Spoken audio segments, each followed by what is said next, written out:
जय हिंद, नमस्कार, जय महाकुंभ। साथियों, हजारों वर्ष से एक बहुत बड़ा आयोजन चल रहा है। एक धार्मिक आयोजन, एक सांस्कृतिक आयोजन, महाकुंभ।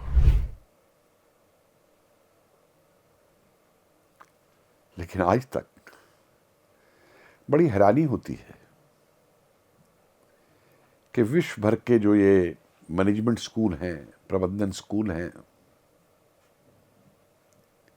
क्या कोई इवेंट मैनेजमेंट में कुंभ के बारे में पढ़ाता है? आज एक नया पूरा विषय बन गया हुआ है प्रबंधन के अंदर पढ़ाने का, इवेंट मैनेजमेंट, यानी प्रयोजन का प्रबंधन करना। और उसके अंदर ये वो miss world, miss universe, miss India exhibitions, meetings, सभाएं करना, मेले लगाना, ये एग्जीबिशंस के, इन सब के प्रबंधन बढ़ाएंगे, उनकी मार्केटिंग पढ़ाएंगे, उनको प्लानिंग पढ़ाएंगे।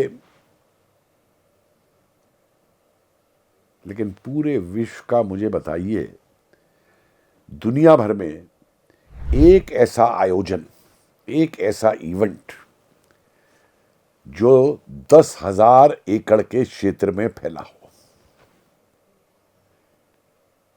और केवल एक दिन या 2 दिन या 4 दिन का आयोजन नहीं, 13 जनवरी से प्रारंभ होके यानी 28 फरवरी तक, इतने दिन तक, और जिसमें औसतन लगभग 1 करोड़ के करीब लोग रोज आ रहे हैं। उसका प्रबंधन दुनिया के अंदर मुझे बताइए कौन सी मैनेजमेंट की किताब में पढ़ाया गया है? और ये आधुनिक प्रबंधन मैनेजमेंट की बात करने वाले कौन से उससे सीख लेते हैं? मेरा तो ये मानना है कि आज भारत के हर विश्वविद्यालय में, हर कॉलेज में, हर इंस्टीट्यूट में जहां पे मैनेजमेंट पढ़ाया जाता है, वहां पे कुंभ का प्रबंधन, कुंभ का मैनेजमेंट,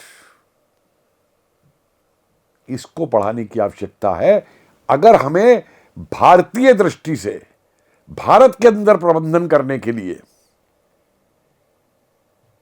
युवाओं को तैयार करना। 10,000 एकड़ का क्षेत्र जहां पे 80,000 टेंट लगे हों।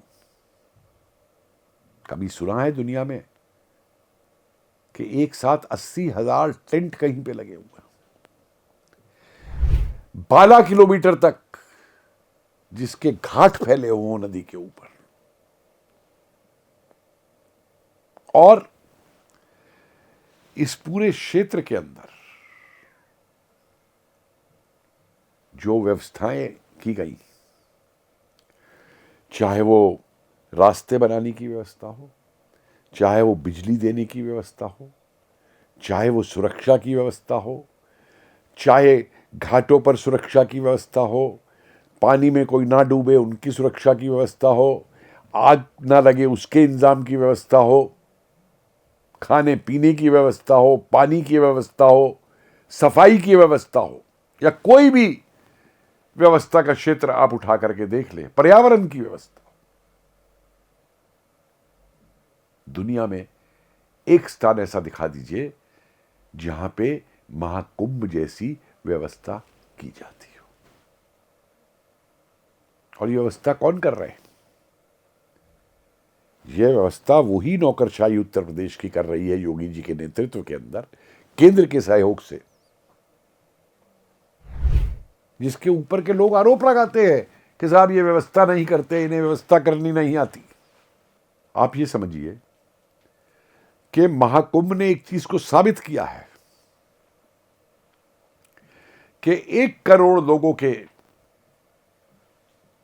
रहने का प्रबंधन सरकार कभी भी कहीं भी कर सकती है। और मेरा यह मानना है कि इसी सब प्रबंधन को देख करके जो आश्वासन प्रधानमंत्री जी दे रहे हैं कि हम हर वर्ष इतने बेघरों को स्थापित करेंगे, इतने घर बनाएंगे, इतने लोगों को स्थापित करेंगे, वो विश्वास इसी कुंभ के प्रबंधन से आता है। जो विश्वास कुंभ का प्रबंधन करते समय सरकार ने दिखाया है। कितने दिन पहले यह व्यवस्था प्रारंभ हो गई? मेरे हिसाब से तो मैं कहूंगा कि इसकी प्लानिंग तो कम से कम पिछले 5-6 साल से चल रही होगी। कितना समय लगा होगा? वो जो आरोपी लगाने वाले एक ब्रिगेड बन गई है हिंदुस्तान के अंदर, वो तो ये तक आरोप लगा रही थी कि बिजली के खंभे खड़े हैं, बिजली नहीं है। अरे बेवकूफ लोगों, जिस दिन से वो प्रारंभ होगा वो सब होगा, तभी तो बिजली आएगी वहां पे। अब कोई क्यों नहीं कहता कि बिजली नहीं है वहां पे? किसी ने क्या कहा कि वहां पानी की दिक्कत है? किसी ने कहा वहां खाने की दिक्कत है? किसी ने क्या कहा वहां पे स्नान लेने में दिक्कत है? 1 करोड़ के लगभग लोगों का रोज, और कोई शिकायत नहीं। और जो सफाई है, जो पर्यावरण का, और यही नहीं, आप ये देखिए कि इतने लोगों के लिए और इतने बड़े संसार के आयोजन के लिए खाने की सामग्री वहां रोज पहुंचना, उनका खाना बनना, वो भी एक चेन श्रृंखला पूरी बनती है उस सप्लाई की, उस सामान को भेजने की। ये जो लोग सप्लाई मैनेजमेंट की बात करते हैं, जरा वो भी इस सप्लाई मैनेजमेंट को देखें, इस सप्लाई को देखें। ये क्या सप्लाई की चेन है? क्या सप्लाई हो रही है इसमें? वहां शांति व्यवस्था बनाए रखना, कोई चोरी की खबर नहीं, कोई जेब काटने की खबर नहीं, कोई खोने की खबर नहीं किसी के, कोई झगड़े की खबर नहीं। कैसे प्रबंधन कर रही है पुलिस? जरा पुलिस के उस प्रबंधन को भी देखिए।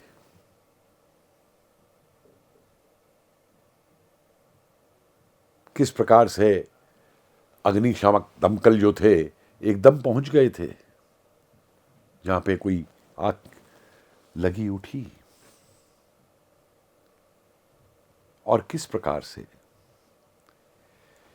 जरा सोचिए कि विभिन्न रीतियों को, परंपराओं को, अनुष्ठानों को पूरा करने के लिए जो सामग्री वहां पे चाहिए, जो फल वहां पे चाहिए, जो फूल वहां पे चाहिए, जरा उसकी कल्पना करिए कि कितने रोज चाहिए, उनकी रोज कैसे वहां सप्लाई होती है। किसी ने कमी नहीं महसूस की कि कोई अनुष्ठान उसे करने हैं तो उसके लिए कोई पूजा करने की सामग्री वहां पे कम हो गई हो।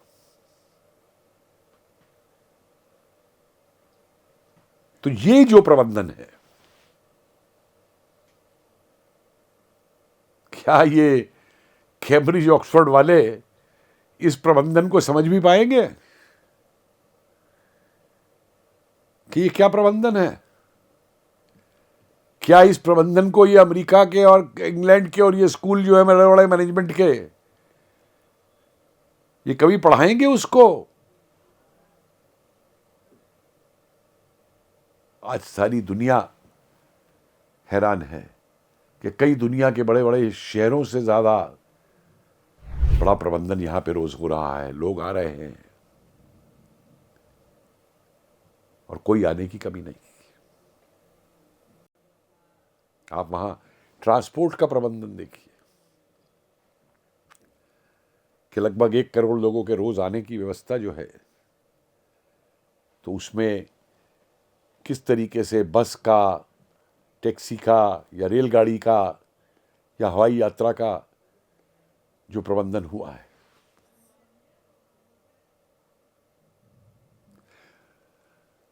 फाइनेंशियल प्रबंधन, इन सारे अन्य प्रबंधनों को क्रियान्वित करते हुए कहीं पे भी कोई पैसे की कमी नहीं आई। फाइनेंशियल मैनेजमेंट जिसे बोलते हैं, किस तरीके से वो फाइनेंशियल मैनेजमेंट किया गया है।